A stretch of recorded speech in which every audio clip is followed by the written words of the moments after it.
La diversification doit être post-succès, pas pré-succès. Il faut comprendre que la diversification, c'est dans une logique de gestion des risques, mais la diversification doit être post-succès, pas pré-succès. C'est-à-dire que vous ne pouvez pas commencer 10 business en même temps. Ça n'a pas de sens. Même 2 business en même temps, ça n'a pas de sens. Vous commencez, si vous pensez que vous perdez le temps, vous dites j'ai 5 idées. Je veux créer 5 sociétés en même temps. Comme ça, je gagne. Non. Mais si je crée une seule et les 4 autres, si je développe ce business pendant 5 ans, les 4 autres vont souffrir. Non, au contraire. C'est-à-dire que quand vous montez un business et que vous atteignez un niveau de notoriété, les 4 nouveaux business que vous allez faire bénéficient systématiquement de cette notoriété. Donc, elles n'ont pas perdu de temps.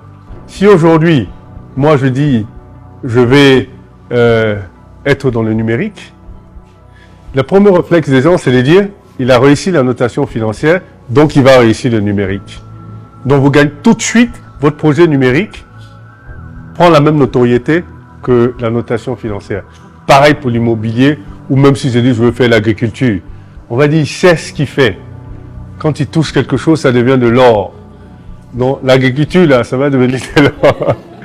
Donc la diversification, non, c'est pour gérer le risque, mais le risque quand vous avez atteint un succès. Et quand vous avez atteint un succès, maintenant vous voulez gérer vos risques. Et donc vous rentrez dans une diversification sectorielle. Ça c'est la première diversification. Et la deuxième diversification pour des régions des risques pays, quand vous êtes en Afrique, c'est de faire une diversification régionale. C'est-à-dire que vous commencez à avoir des branches dans différents pays. Mais commencer un business et avoir un au Togo et en Côte d'Ivoire, non, vous allez vous casser la gueule, ça c'est clair. Ou alors vous voulez faire dans le bâtiment, dans l'agriculture, dans les ressources humaines, dans le coaching. C'est la question que les gens vont se poser. Mais celle-là même, elle fait quoi? C'est quoi son business? Parce qu'aujourd'hui, on la voit dans la communication, demain dans l'agriculture. Et comme vous n'avez pas créé de notoriété, on se pose la question. Donc du coup, quand on se pose la question, on ne vous fait plus confiance. On dit, mais elle touche à tout. Enfin, elle n'est pas sûre ou bien. Donc si vous touchez à tout, personne ne vous fait confiance. Et vous avez du mal.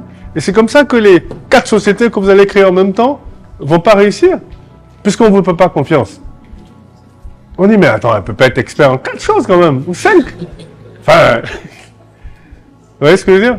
Voilà, la diversification, c'est une façon de gérer le risque, mais post-succès, pas pré-succès.